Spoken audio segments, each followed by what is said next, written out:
Mix by Mahakal recording studio Hariharpur चौराहा फकरपुर बहराइच। आप सुन रहे हैं सिंगर नीतू राय की आवाज में ये सॉन्ग।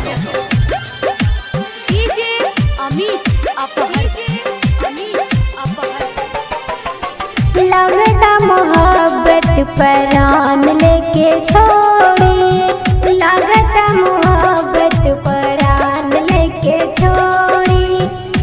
अपन बना के क्यों, अपन बना के क्यों दिल गया तोड़ी।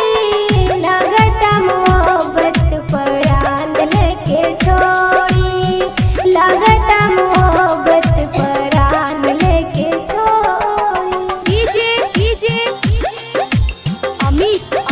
आप सुन रहे हैं सिंगर ज्योति एंड नीतू राय की आवाज में ये सॉन्ग।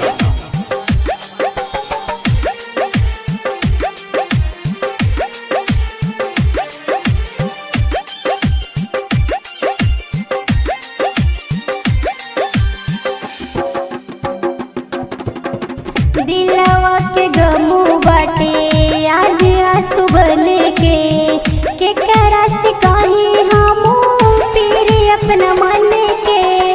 दिलवा के गमू बाटे आज आंसू बने के करा से कहीं हम तेरे अपना मन के।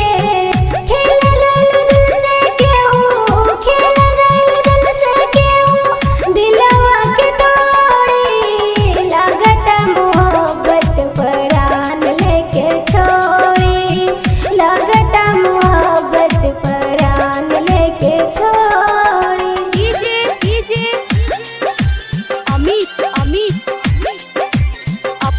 अपहर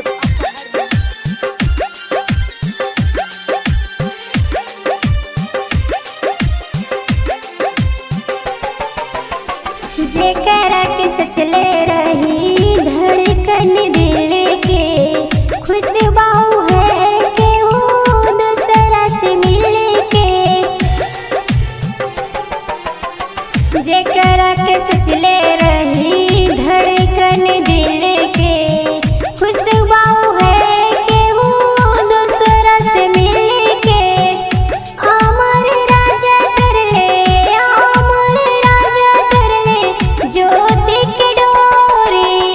लगता मोहब्बत परान लेके छोड़ी, लगता मोहब्बत परान लेके छोड़ी।